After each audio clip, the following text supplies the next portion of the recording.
Hello everybody, this is ThatZooooooooo. This is my vlog for the week of September 30th to October 1st, 2012. And this week will be more of the same, I guess. I didn't get any feedback on my last vlog, so I'm just going to continue doing what I'm doing, I guess. So yeah, what happened to me this week? Well, I didn't get any new games this week. Yeah, I'm too poor. College is eating up all my money. Between gas money, food money, and tuition, kind of have to, cut back on buying games, I guess. I did a tally, and even though I bought a good bit of games this year still, games that were made in 2012, I think I only bought about, not including digital downloads, well, I'll include digital downloads. Including digital downloads, I think I bought about 10 games from that were released in 2012. Yeah, hard disk and download. I know probably half of them were 3DS. I don't know. I needed games for that, and I still only have 10 or 11 games for that. Don't really have a lot for it. Well, my 3DS is an ambassador 3DS, so I always have 10 NES and 10 GBA games with me at all times. So technically I have 30 games, but still, I meant 3DS games, Yeah. I also need more games for my Saturn. The Saturn I only have 20 or so. They're hiding behind the Genesis cartridges. Only about 20 or so Saturn games. But I really need Dreamcast games too. I only have about 10 of those. Only about 10 or 15 Dreamcast games. If I can get my Dreamcast to work, that is. My Dreamcast is still half broken. I haven't got around to fixing it yet. And I'm kind of afraid to fiddle around with it because the last time I fiddled around with stuff, I ended up hurting myself and bricking the system. I got a good jolt. Well, maybe I shouldn't work with it plugged in. Yeah. That might not be the best idea. Or maybe if I'm working on a portable system, I should yank out the battery before I start. That might help. Yeah, common sense, it's a survival instinct. But yeah. So yeah, no new games this week. What I've been playing this week is pretty much what I've been playing last week. Sonic and Sega All-Star Racing, I've gotten about a third of the way done, I think. I got 2 of the 6 cups done on Expert. I got 21 or 22 of the 60 couple missions.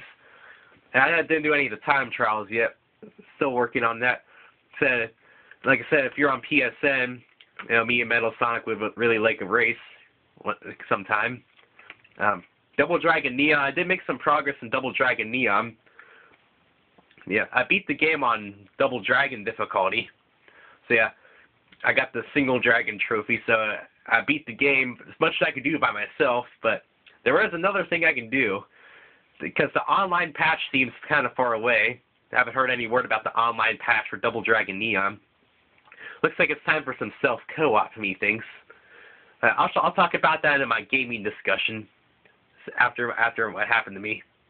Yeah, it's the self-co-op concept. But yeah, that's with the self-co-op. I have to beat one of the trophies. I don't really care about trophies or achievements, but if I'm going to self-co-op, I might as well get something for it, right? Well, what I have to do is I have to beat all 10 levels of Double Dragon Neon in co-op mode, and with friendly fire on Double Dragon difficulty. So yeah, that'll be a challenge to do with myself since I'm here by myself. I don't have a player too. Looks like it's some self-co-op time. There is a thing that makes it easier called the Shadow Bro, which basically copies whatever player 1 has, whatever the other bro has that isn't a shadow. It copies your tapes, money, and everything, but the Shadow Bro can't earn anything. All the proceeds go to the player that's the regular guy. So that's a quick way, but I heard that the Shadow Bro locks out earning any trophies or achievements, but yeah, if I'm going to self-co-op, I want something for it, so I'm going to have to start with a basic level bro at level 0 on Double Dragon difficulty. I'm going to have to grind him up on the first 2 stages. Yeah, it's going to be hard work. But there is an exploit, I did find an exploit. If you're playing in co-op mode, you have a couple seconds to revive the other player when they lose all their HP. say you go revive the other player, but the thing is though they revive all HP and retain their life, So if you're so the thing that makes this exploit really work is that if you have friendly fire on, you can just kill the other player when they have and give them full health basically before you move on to the next section. So that's a really good exploit you can do. So that's probably a tactic you should probably employ in self co-op. I mean, yeah, that is an exploit. Maybe that should be patched, but I'm not complaining. It makes my life easier. But instead of full health, maybe half health or half health or decreasing health every time. You know, like first revive is 90%, second revive is 80%, and 70, 60, 50, or maybe 75, 50, 25, or something like that. Then the first revive is 75, 20, 50, 25, and fourth revive and on is 10%, or something like that. Well, that seems like it would be more balanced, but it's like that in Scott Pilgrim vs. the World as well. You can revive the other player, but since you don't have friendly fire enabled, I think you can enable friendly fire, so you can kill the other player, give them all their health back. So that's the disadvantage of friendly fire is, of course, you're attacking your teammate, but that's the advantage. You can revive the other player and basically give them all their health back at no penalty. So yeah, that's an exploit you can do. So I haven't really gotten the Jet Set Radio yet, or Form Gym HD. I didn't make a lot of progress in Banjo-Kazooie. So I really like Banjo-Kazooie. I really want to beat it again. Even though I beat it 20 times at 100%, I really want to again, you know.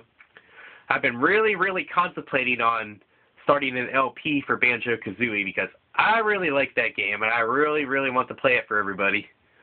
But, you know, my poor camera probably wouldn't do it as much justice, even though that's never stopped me before, but still. I really want to do it, you know, but I'm also considering Donkey Kong 64, but again, knowing my completionist stuff, I want to get 101%. That's going to be a long playthrough. And also Nintendo Capri Sun's doing a Donkey Kong 64. I want to give him some breathing space. You know, I don't want to do anything right away. I want to give him a couple weeks or at least a month or two before I would consider doing something like that. Because people like to point fingers of copied and stuff, blah blah blah. But I look at it as it's whatever you want to do, copied or no. There's no such thing as copying. It's free internet. Well, technically not free, but you're liable to do whatever you feel like as long as within reason, I guess. You know, self-control and stuff. But, yeah, I guess. But anyway, yeah, off topic. But yeah, it's interesting watching another guy play a game you grew up with, you know.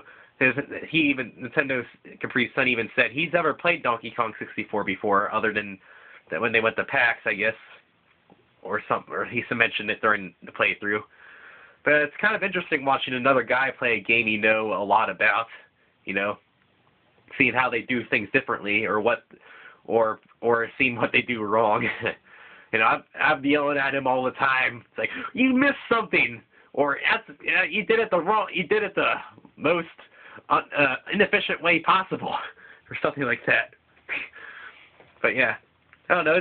I always like watching other people, you know, see what they do, what I don't. Especially Sonic games, you know. If you watch my Sonic games, you know how I play those, slow and points and rings. Yeah. I never like going fast, you know. I will go fast when I want to. I've been trying to practice some speed runs, you know, but I always end up screwing up a lot. But for practice, I guess I do want to try getting into speed runs and stuff, but maybe just between friends, not to the world yet. You know, I don't have anybody to competition with yet, though. Even the RetroCore guys aren't. They're busy with other stuff too. I think they'll be the only one to keep putting up videos for both RetroCore for RetroCore channels. Hope they're not watching this. This is going up on my personal channel, but hope they decide to not watch this one. I'm talking about them behind their back. Well, I am part of the RetroCore podcast, so yeah. But anyway, yeah. What was I talking about? Oh yeah, speaking of Retrocore podcast or something, the Retrocore Weekend Challenge I may have mentioned offhand. It's usually every week. It's usually every Saturday and Sunday from 4 p.m. Starting at 4 p.m. We play games and record them basically. Although I can't record them, so if I'm playing if I'm the only member present, I won't be able to record it. So we can still Skype, you know. I will relinquish my Skype information as it is needed, but yeah, so yeah. Since I'm recording this on Saturday, you guys might not be able to join Saturday, but if I get this up by the end of Saturday, you might be able to join Sunday, you know. So yeah, the Retrocore Weekend Challenge is every Saturday and Sunday at 4 p.m. So if you guys want to let me know. I prefer, again, contact me on Twitter or here so I know. Backloggery, maybe. I might catch it there. So yeah, what was I talking about? Oh yeah, well I guess it's about the games I've been playing. Just looking around my room to see if I've been playing anything else. You know, with the amount of games I have, I sometimes forget when I play. My backloggery total is up to 1,100 games I own. It's like 1,096. See, I actually own all those games. I didn't just play them or rent them. I own 1,100 games. Yeah, in one form or another, either via compilation or the original hardware, original software or a port. I own them one way or the other. But yeah. So I guess that's about what I've been playing. I guess things that happened to me during the week. Well, I've been pretty much sick all week. I've been fighting against a strep throat pretty much all week. I haven't actually got strep throat yet, but around this time of the year, every year I usually get strep throat. You know, it's like my yearly period, you know. I get it every year. There's usually nothing I can do to prevent it, so I just have to stand back and accept it. I've been fighting that off all week, starting Sunday. Yeah. So I've been successful. Just right now, my throat's just a little bit sore, but my headaches and sneezing and coughing has pretty much gone away. I do suck on cough drops every now and again when I do stuff like this, so you don't have to hear me cough. So I might need another cough drop here so I can make it through the rest of the video without coughing. Yeah, I'm a Pokemon. Coughing. Wheezing. Yeah. So yeah, so you don't have to listen to me cough. Yeah. Yeah, I've been fighting off being sick all week. That's part of the reason why I didn't get any videos done all week.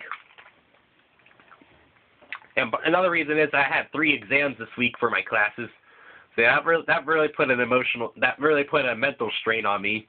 I just really didn't want to do anything or think. I just wanted to go home and sleep, basically, after each exam. So yeah, that pretty much wore me out mentally all week. So yeah, I guess that's about all that happened to me this week. I guess some gaming topics. I guess I'll talk about 2 things. The first thing I want to talk about is self-co-op, as I mentioned earlier. I kind of like the idea of self-co-op. It's like a test of skill, you know. You can control all the players by yourself to try to achieve a good time score or goal. You know. You may notice I tried to do self-co-op once or twice. The Ms. Pac-Man on the Sega Genesis, I tried self-co-op there. I'm looking for more games of self-co-op, you know. I really like the idea. It's like a test of skill, you know. You have to control. The premise is that you have to control all players effectively, 2 to 4, which means you can't just let one guy sit while the other guy does all the work. You have to control all players effectively. Also, not using emulation tricks on the computer that assign all the buttons to all 3 players' buttons to one map. That's cheating. Move them all 3 at once or whatever. I've been talking about you have 2, 3, or 4 separate controllers, and you're actually physically doing it all, basically. So the goal is to clear the level as fast as you can to get a highest score, or just try to get as far as you can before you have to continue. You know, I think it's a neat idea. I don't really see a lot of people doing it other than emulators and tool-assisted runs. But yeah, I like to see more people do that sort of thing with the actual hardware and stuff. You know, I've been contemplating on doing some things like Double Dragon Neon said I need to self co-op that so I can get the Double Dragon trophy, I guess. So if the online patch ever hits, I do have Double Dragon Neon on PSN if that wasn't obvious. You know. I do have Xbox Live, but it's just a silver membership, so I don't really use it a lot. Since I can't play online games, I don't really use it a lot. I just mainly use it for console exclusives like Dead Rising and Left 4 Dead and stuff. But yeah.